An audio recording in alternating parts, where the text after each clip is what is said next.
finally get that appointment with your doctor. You take time off work, you drive across town, you sit in the waiting room, and then a stranger walks in.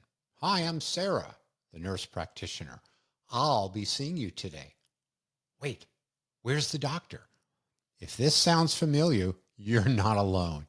Today we're asking, when did healthcare become a bait and switch? And is this a problem? What does the evidence tell us? Welcome, my dear listeners, to episode number 58. The doctor won't see you now. Should you worry? This scenario is increasingly common. I have many listeners and friends tell me this happens pretty often. They schedule an appointment with their doctor, but then they're seen by the nurse practitioner or the physician's assistant, not just when it's an appointment to see the PCP. This increasingly happens even when they visit a specialist. Here are a few statistics. In a study looking at care from 2013 to 2019 for Medicare patients, the likelihood of seeing a nurse practitioner rose from 14% of visits in 2013 to 26% of visits in 2019. I suspect it's far more often now since that study was done 6 years ago. And the numbers can be much worse. 47% of visits for respiratory infections are with these alternative providers, 31% for anxiety disorders, but interestingly, only 13% for eye disorders. Today, let's look at the evidence in the following areas. Part 1, why is this happening? Part 2, is this good news or bad? And part 3, what might you do? If you haven't, please sign up for my free newsletter. Tell your friends about the podcast. Many podcasts have fun names for listeners, and I'm thinking about this, and please help me to figure this out. Here are a few to consider. The N of One Nation, or the Control Group, or the Outcome Optimizers. Let me know what you think. Email me at bobby@drbobbyevidence.com. Okay, back to our story. Part 1, why is this happening? Well, it's getting harder and harder to get any appointment. On average, a new appointment takes 31 days, almost 50% higher, more days since 2004. Now, this varies by city, with Boston at 65 days, Atlanta 12 days.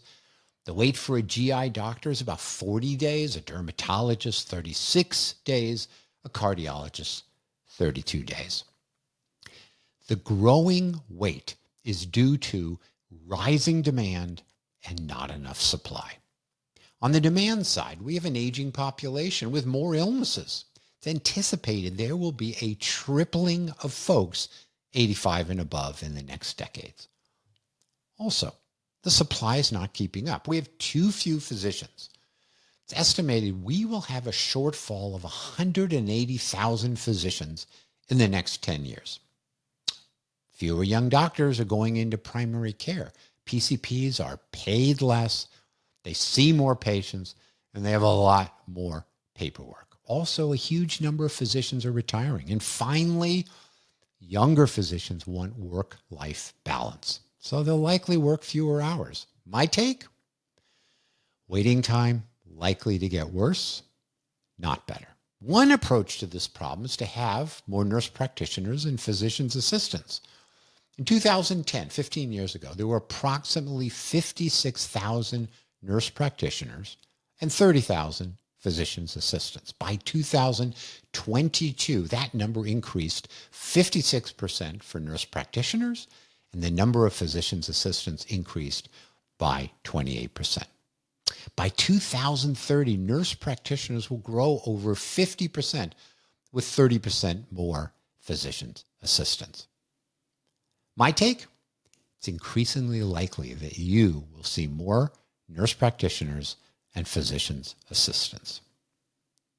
Okay, on to part 2. Is this growth good news or bad? Let's look at training and quality of care. To become a nurse practitioner, first they get a college degree. Then typically they work as a nurse for 2 to 3 years.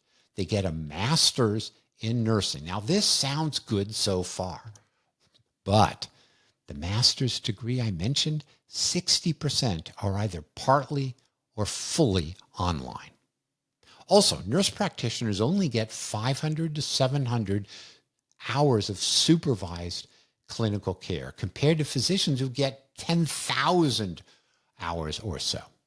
Nurse practitioners have no required formal residency or a standardized curriculum. 34 states give full practice authority, meaning no physician oversight. Let's turn to training for physician's assistants. They go to college, then they do 2 years schooling, often at a medical school. Then they have 2,000 hours of supervised practice. Unlike nurse practitioners who often work without a physician involvement, that's not the case for physician's assistants. Let's contrast that training with what is needed to be a physician. Physicians go to 4 years of college, 4 years of medical school, then they have 3 to 5 years of residency, 80 hours per week, or about 10,000 hours of clinical care or more. Physicians rotate throughout the whole medical system, inpatient, outpatient, ICU, specialty clinics. Physicians spend a lot of time learning differential diagnosis, or what are the many potential causes of a patient's symptoms. This really is the crux of being a doctor. We are trained also to care for complex patients. Now, mathematically, it is faster and less costly to train nurse practitioners and physician's assistants. How about the care given by these providers? Is it as good? One study of patients who saw a physician's assistant, 2/3 felt that the physician's assistant had more time. In a summary of 18 randomized controlled trials by the Cochrane Group, nurse practitioners provided similar care. They had similar patient outcomes for blood pressure control, mortality, and patient satisfaction. Another study looked at diabetics, showed similar quality of care. And studies have shown that nurse practitioners spend more time counseling patients about stopping smoking. So now part 3. So what is my take on all of this? Nurse practitioners and physician's assistants get far less clinical training.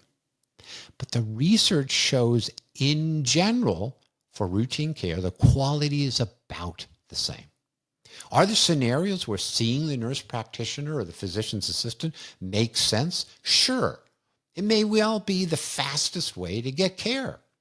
And it would be fine if there was close interaction with the doctor after your visit. For routine follow-up care for blood pressure or diabetes, seeing a nurse or physician's assistant is probably fine. If the care pretty much follows a protocol, all good. If it's a minor acute illness, a UTI, a cold, also good. You'll also probably have more time with them than with your doctor. So when do I worry?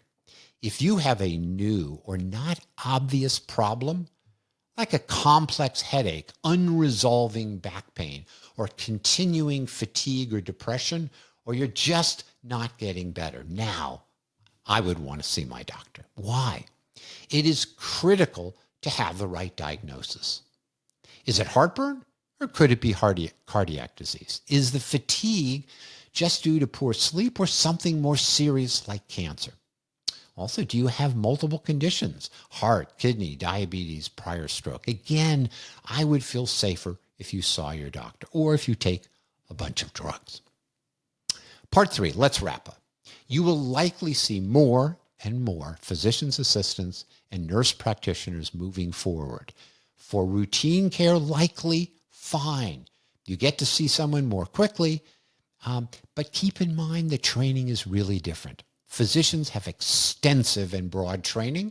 They're trained to step back and consider many causes. In contrast, nurse practitioners and physician's assistants have much more limited clinical training.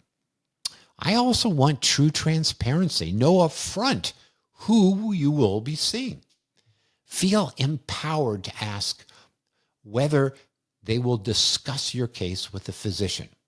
Push hard to see a doctor if you are uncertain or you're not getting better. Please send me ideas, feedback, or how this podcast helps you. May you live long and well and get the care that you need in a timely fashion.